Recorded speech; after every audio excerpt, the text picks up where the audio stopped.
I'm so pumped up every time we do the clap. Like, I don't know why, like, I get so excited when we clap before we start. West Side. Oh, I did that wrong. I was gonna go West Side, like... but I crossed my first fingers. I should have crossed. Like, you did the restroom sign. Was that the restroom sign? We used to have to do this when we're in, like, we have to go, cause I think that's R and sign language? Sign language, yeah. So, I know this is an audio medium, so this, whatever you're listening right now, it's going to be hard to visualize. I know how to say, I'm telling, and that's what, thumb on the forehead, you wave like that, right? That's I'm telling. Thumb on the chin and waving down, that's dad. And if you cross your arms and like this, like your knuckles, that means make out. I only know that because when I was in middle school, I had a crush on a deaf girl, and I used to try to flirt with her all the time. Really? Yeah. Did you ever date her? No, we were like really good friends though. That's good. Yeah. I think she's, I don't know, she's like religious, so she was like, but you know, we were kids, so. Bless your heart. Yeah, welcome back to bless your heart. Welcome back to Bells of Murder. I am I'm the queen bitch Scar from The Lion King, because she was a force. I am a planet that has not been discovered yet. Welcome to the podcast. Oh my god. So when I go to sleep, I usually put on YouTube videos of like this spooky shit, and I woke up to this documentary about like parallel universes. You ever wake up at like 3 a.m. to go pee, and you're like in like this weird mental haze, like you don't know really what's going on. Now imagine waking up to that, and then waking up to being told that not only are you living in a parallel universe, but also you're part of a simulation. Oh my god! I was like, I don't need this right now. Like what? I don't need to hear this. I'm going back to bed. But yeah, welcome back to Bros of Murder. We give you true crime cases of color. We give you music. We give you unsolicited opinions. Yeah, I'm gonna give you that today. And you get some attitude. And also, I'm drunk, so I'm not drunk. I'm getting there. I've had a beer. I probably won't. You know. I mean, I guess. Yeah. No. Everything's fine. Everything's great. Fine. Oh, dude, are you okay? Did it go down the wrong hole? That's what she said. It went down the wrong tube. Oh, okay. That's interesting. I guess that's also what she could say. Yeah. Because what are holes but tubes, right? I guess you're right. Cylinders. Most holes lead to a tube of some kind. Yeah, I guess so. Yeah, I guess you're right. Yeah. I don't know. Let us know. What do you think? Do holes lead to tubes? Yeah, are all holes inherently tubes? Yes. Let us know in the comments. Because a tube is like a long hole. We really think about a cylinder. Yes. Yeah. Our shapes. Cylinder. Science. But yeah, so you want to go first? Want me to go first? I'll go first. Yeah. I think you went first last time. Yeah, and I know that like our two cases are kind of in the same. Yes. Sphere. How do we do this? Talking about shapes. I know we're always in the same wavelength. I know you're doing a disappearance. I'm doing a disappearance. But I feel like mine's gonna be a little more angering to ruin than like yours. the surprise. Surprise. We're talking about disappearances. Yeah. I just let's get into it. Bet. So before we get into it, I wanted to give everyone an update. You can't just say bet and then pause. Bet. So, yeah, so my wife and I, we've been doing renovations to our house to rent this out eventually, buy another house. And I want to let everyone know I'm a little bit of a handyman, if you know what I mean. Meaning I do a lot of my own DIY because fuck paying for someone else to do this shit that I could learn from YouTube or from a friend. That's how I learned. Who learned you to spoke? Science. Yes. So this next case makes me uncomfortable, and I think everyone knows why. It's because I am so uncomfortable about disappearances and unsolved like cases and crimes and things like that. I don't like them. It freaks me out. It's scary. It is. But this is one that I found actually watching Unsolved Mysteries on Netflix. If you haven't watched Unsolved Mysteries on Netflix, you should. I cancel Netflix because their anime sucks, and I run out of things to watch. Yeah, we don't even watch that much. Why I still have it, I don't know. But this one is one that I found from there and did a little bit more research, and it's pretty intense. And this is about a person that went missing named Alonzo Brooks. So, Alonzo, he was born in Topeka, Kansas, in some year that I didn't remember to write down, but he was born in Topeka, Kansas. I'm so sorry. He had a nickname of Zoe, and eventually he moved to a place called Gardner, Kansas with his mother. You know, as a younger child, he was upset a lot because he wasn't able to go places with people that he was older with, like his siblings or some of his like cousins and stuff, because he was the youngest of and 5. He lived in Topeka, Kansas, was this also upsetting on its own. Probably. But I think he had fun for a while. I know when I was a kid, I used to hate when I couldn't go places with like my older sister because it was all the older kids. There's a 4-year difference between my older sister and I. So instead of him getting mad about it and not getting to do anything, he took up karate, and he was a pretty badass. He was a badass when it came to karate, from what I was, karate. from what I watched and stuff. And for him being the youngest, he was a mama's boy. I'm not the youngest, but like I am also a mama's boy, so that's something we have in common. And apparently, like, he was a really like shy kid, but he was also super easy to get along with because he was just nice to people. He was very polite with people. He had his favorite color was red. Not only that, he was a little bit of a neat freak, so maybe that kind of turned some people off, but he was nice, and he was really good at football. And he was known by his friends like as a good football player, which he didn't ever go like pro or anything, but you know, he was good at football. He liked to play football. So that's like just a little bit of information on who Zoe was, because I love to talk about the people before I get into like what happened to them.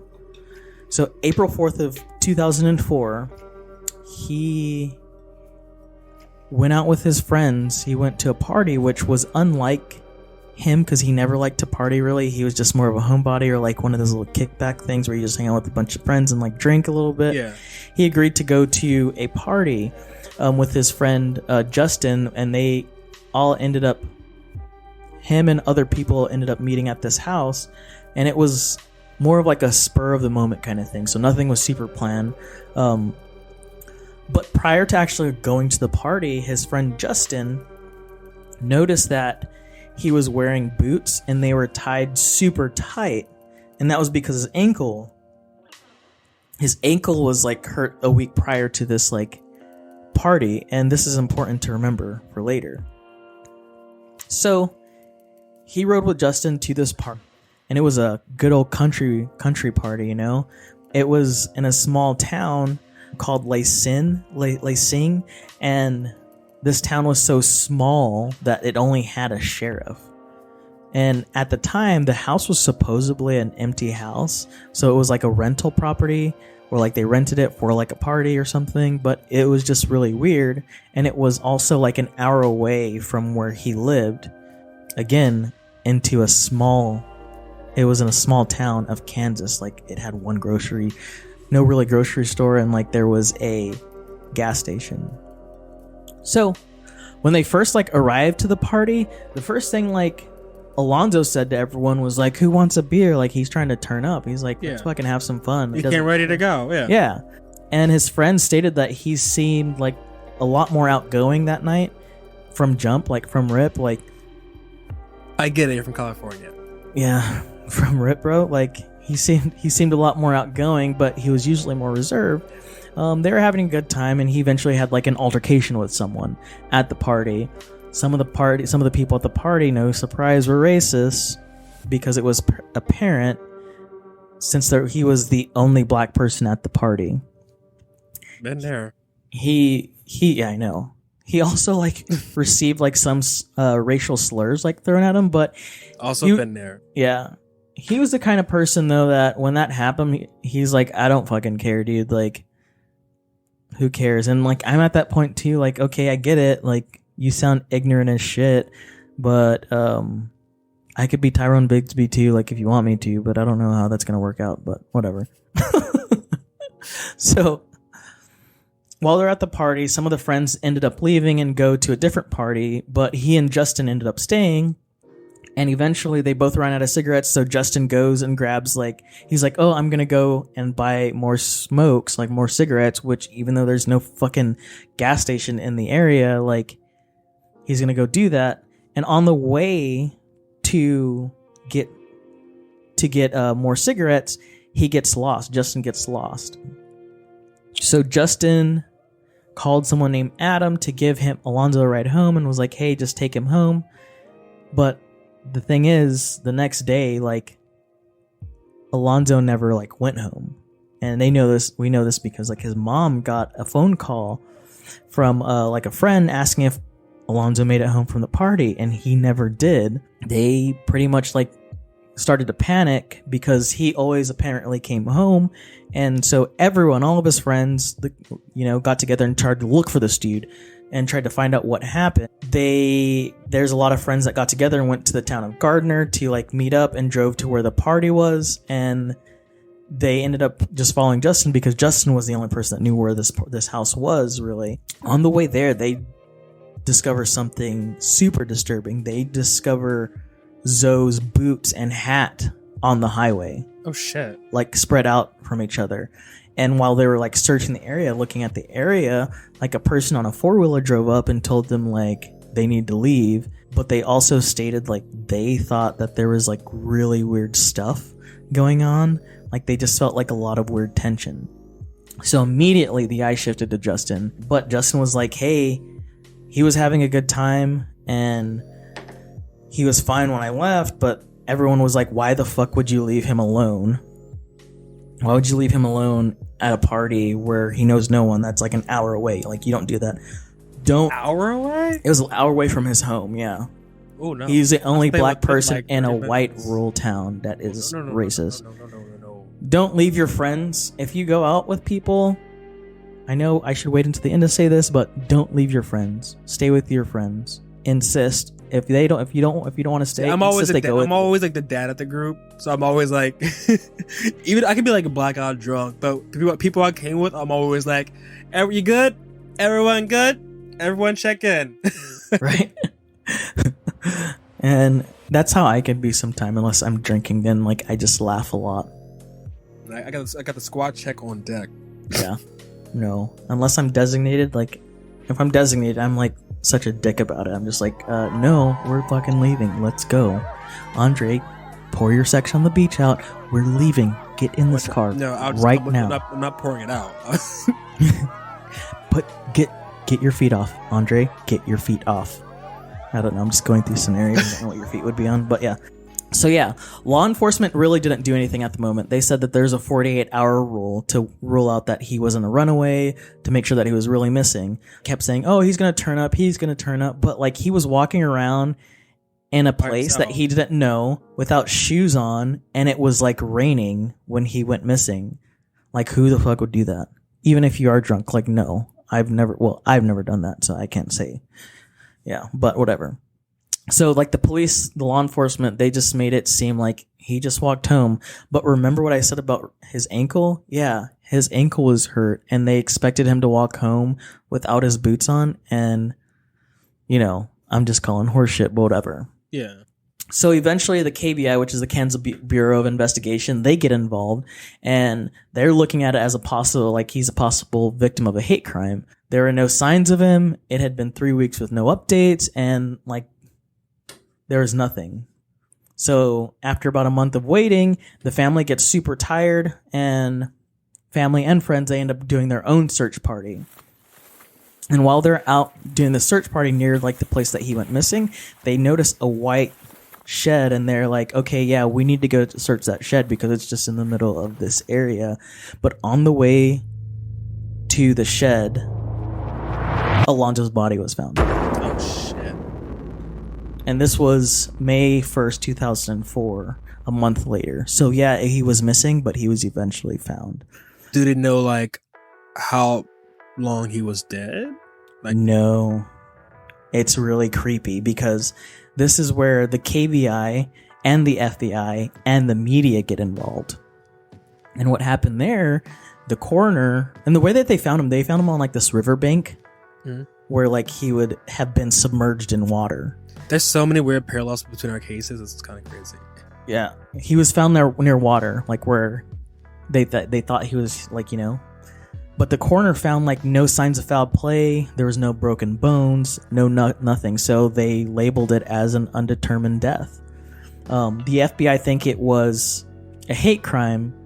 So all the eyes turned to the KBI and the local law enforcement because like they're like, okay, there's something going on here. And the reason why was because his boots and hat, Zoe's boots and hats were found like extremely far from where Alonzo was found. Yeah. And how could it be that after 30 minutes of looking, the family and friends were able to find the body when the KBI wasn't able to do that if they did a search? I'm thinking he was dumped. They think, yeah, the body was placed after the local law enforcement did a search. But when they found him, though, this is where it gets crazy because when they found him, the body didn't look like it had signs of he was in water for over a month. Like everything on him was still intact. And this includes like the contents in his pockets. Like he had paper with like handwritten notes on them that still had like the ink on it and stuff. Like everything was like completely fine. It was like fucking crazy. The family think like they think that he was probably kept in like some type of meat locker because the body looked pristine. Apparently his uncle made a comment saying like, when we saw him, he still had skin color. He looked like fresh, like he didn't look. Oh, I got chills. Okay, I think what happened, here's my theory. He was picked up on the side of the road, like forcefully, and that's why his boots and like hat and shit came off. Taken somewhere, killed, and like shoved in like a cooler.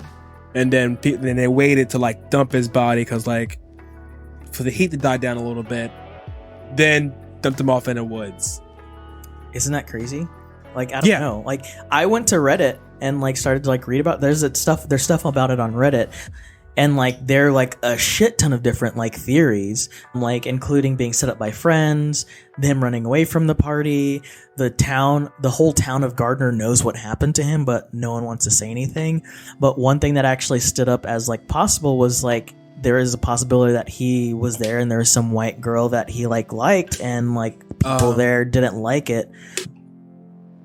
But tells like all the time. Right? And then also like his friends think that he was just jumped and that he probably fought for his life before like he was actually like killed. And like, but again, because the body had been sitting so long, or like it was just really weird.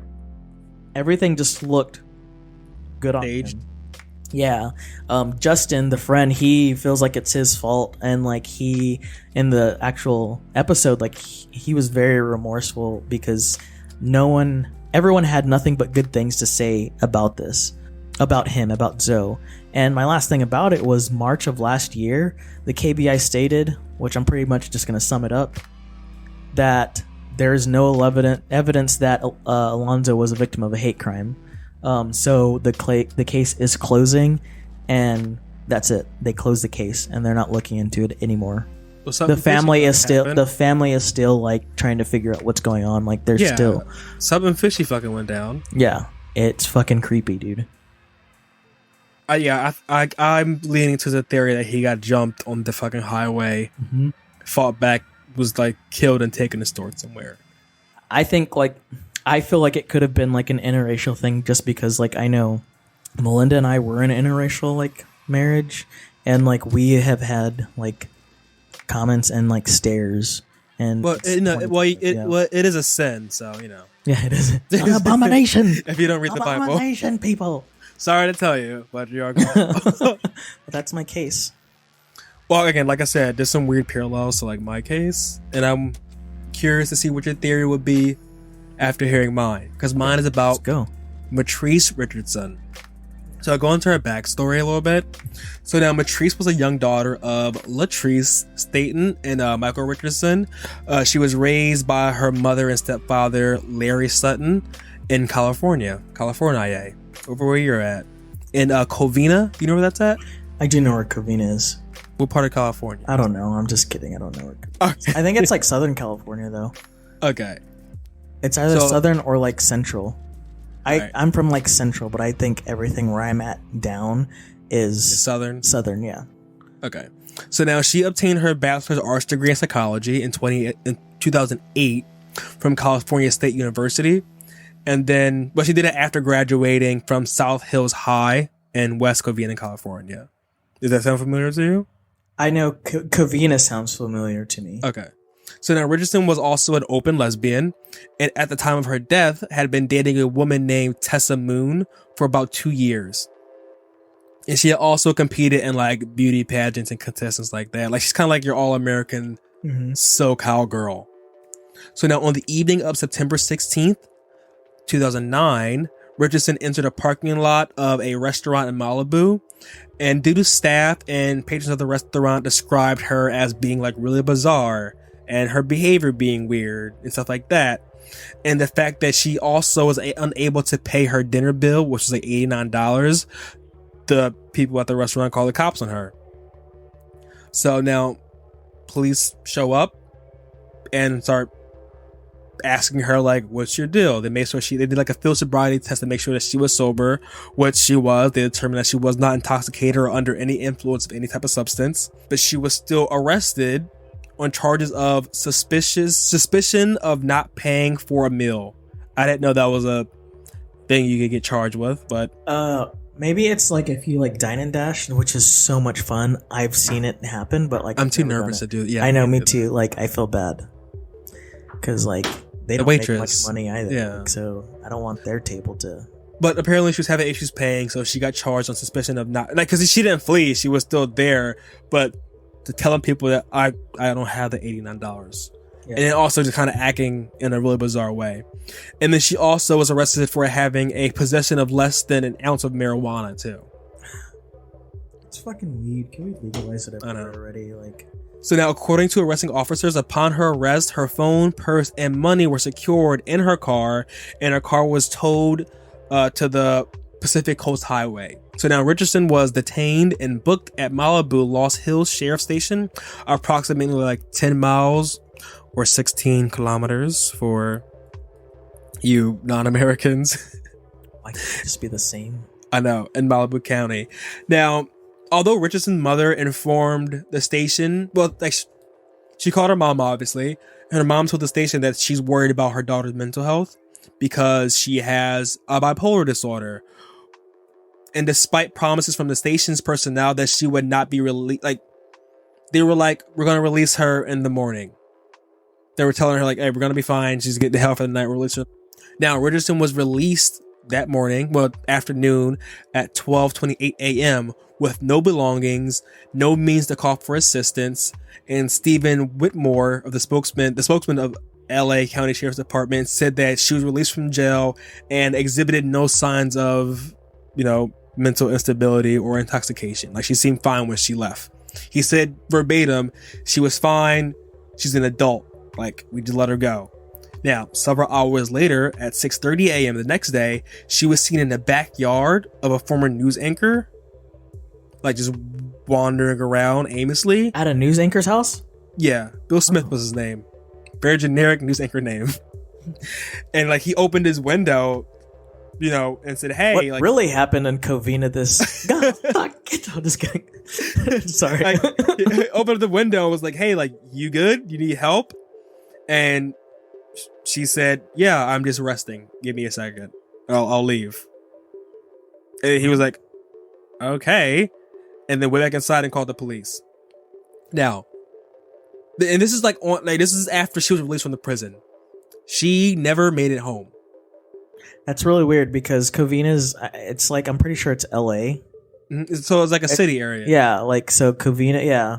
I'm pretty sure it's LA. I'm like hands down. But that's Covina, I know where that is. Yeah, so when all that happened, she never returned home. She wasn't found. No one's seen her. So she was reported missing shortly after by her family. Now, on January 9th, 2010, 4 months after she was reported missing, the Los Angeles County Sheriff's Department conducted one of the largest scale searches like in the history of the department at that time. Over 300 volunteers trained in search and rescue operations participated in like the 18 square mile or 47 kilometers search of the area of Malibu, like the canyon there. Yeah. A deep canyon there. It's like Covina is like right outside of like LA, but in between like I think like San Bernardino or something like that. So there's like mountains in that area. All right. So yeah, so they checked that whole like Malibu Canyon area.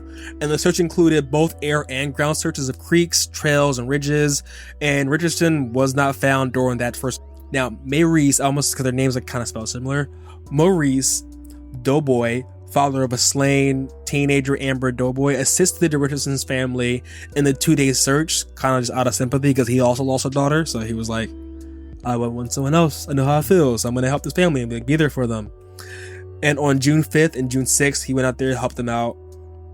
In the Monto area of Malibu Canyon, over 100 more private citizens and volunteers came out and participated in another search of the area.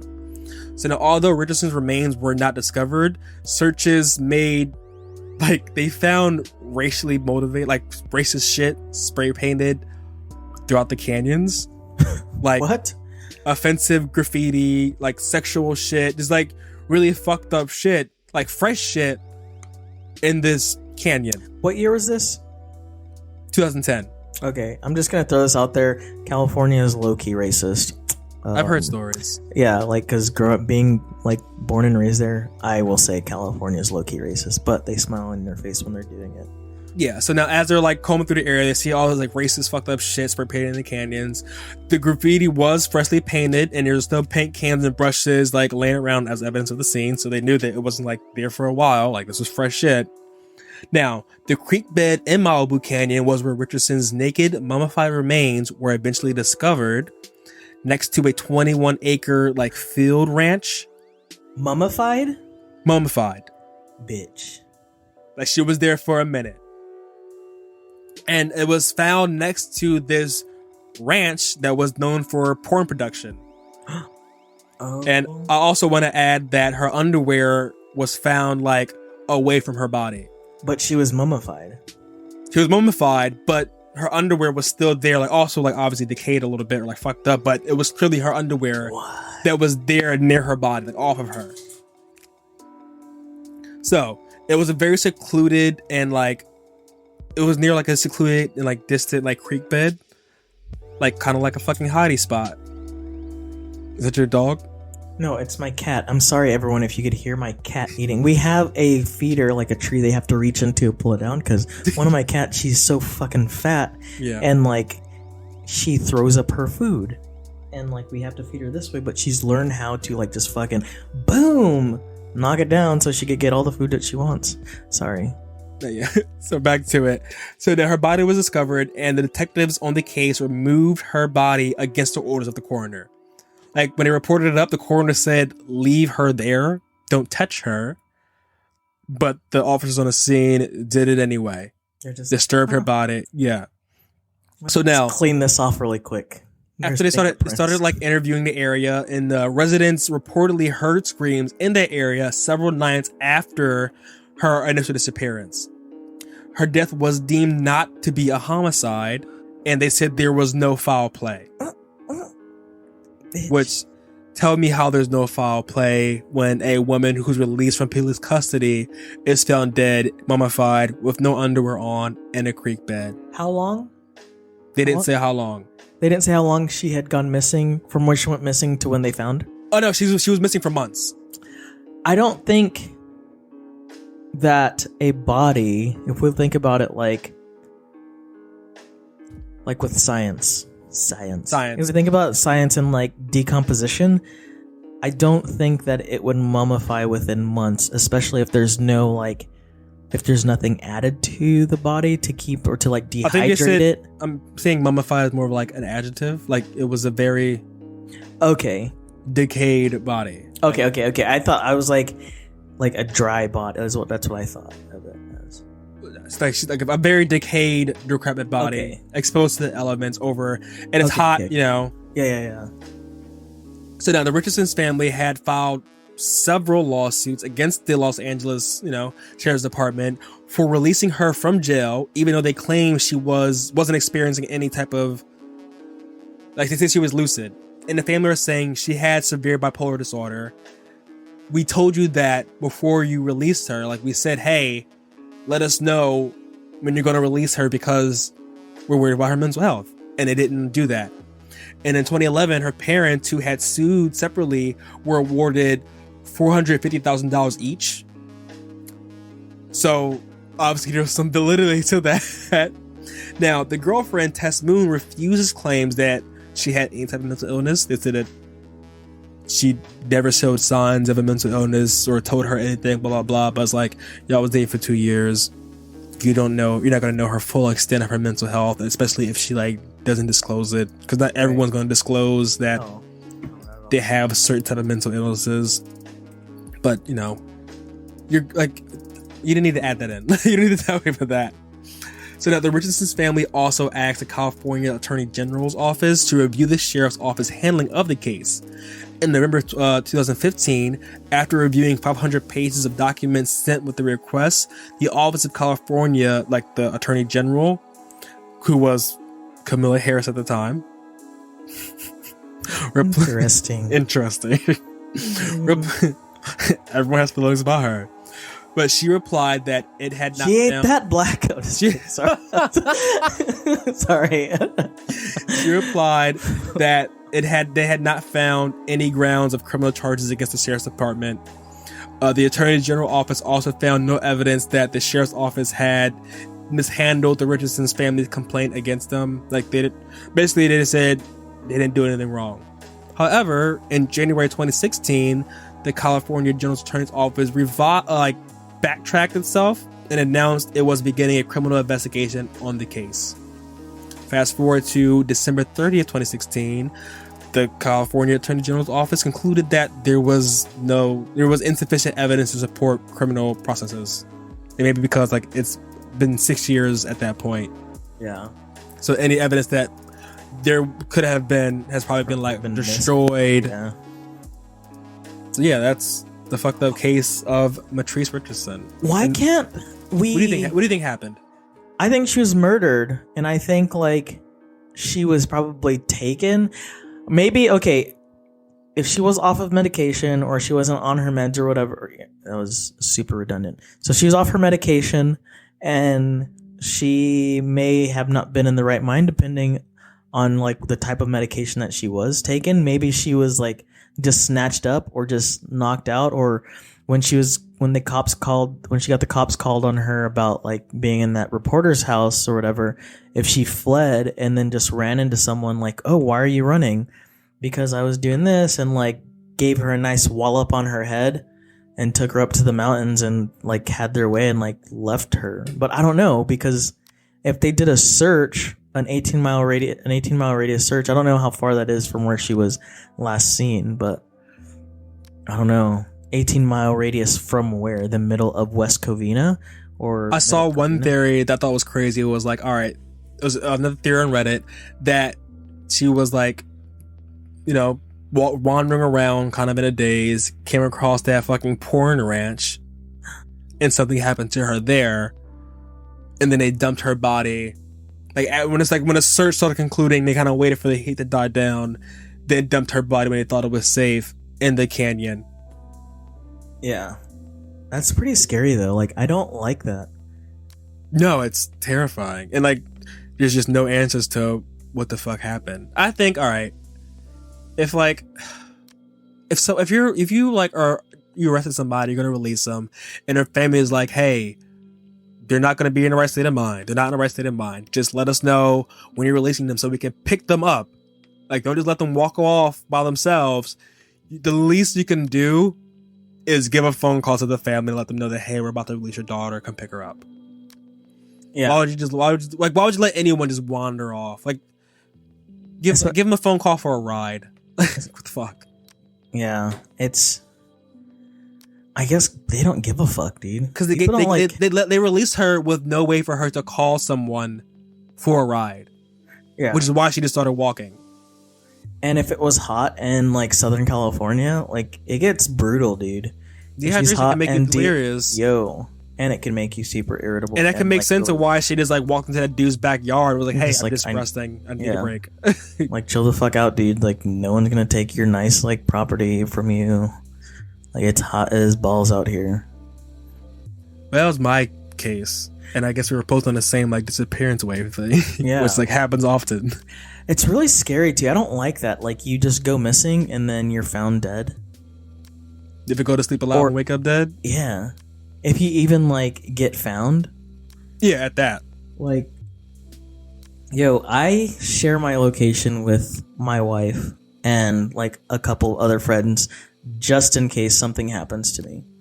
I don't, but I should start doing that more. I just like go places.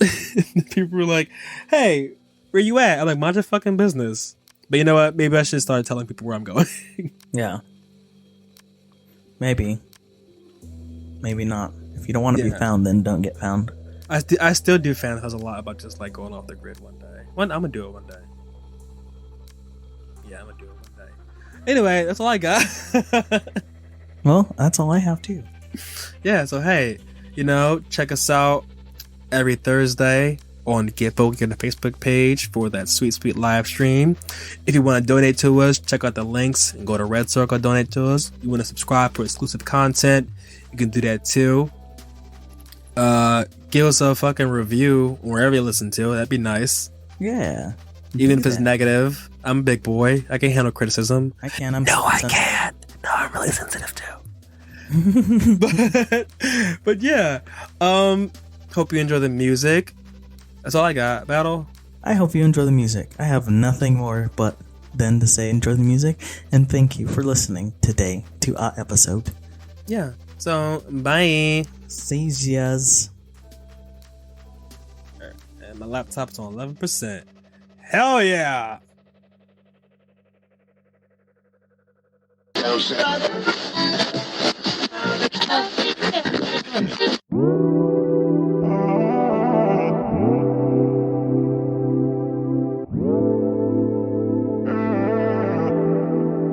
Have you ever fallen out of love? We hide and play dumb or change the station to push turns into shove. We get so clever at covering it up. Everyone knows our hearts in their holes. There's water in the boat. Bittersweet words dancing in my mouth, but I can't get them out. Truth is, I'm tired of lying to myself. I've been trying to figure out what went wrong. Or was it wrong all along? Truth is, I'm tired of lying to myself. I've been trying. You ain't the one. Our time is up. I'm moving on. I'm moving on. I'm moving on. I'm moving on. We talk in circles and never bring it up. Just me and you, a table for two, but we're not saying much. Baby, almost could never be enough. Thirsty for more, the wine that you pour is poison in my cup. Bittersweet words dancing in my mouth, but I can't get them out. Truth is, I'm tired of lying to myself. I've been trying to figure out what went wrong. Or was it wrong all along? Truth is I'm tired of lying to myself. I've been trying. You ain't the one. Our time is up. I'm moving on. I'm moving on. Truth is I'm tired of lying. I've been trying. What went wrong? Or was it wrong all along? Truth is I'm tired of lying. I've been trying. You ain't the one. I'm moving on. Truth is I'm tired of lying to myself. I've been trying to figure out what went wrong. Or was it wrong all along? Truth is I'm tired of lying to myself. I've been trying. You ain't the one. Our time is up.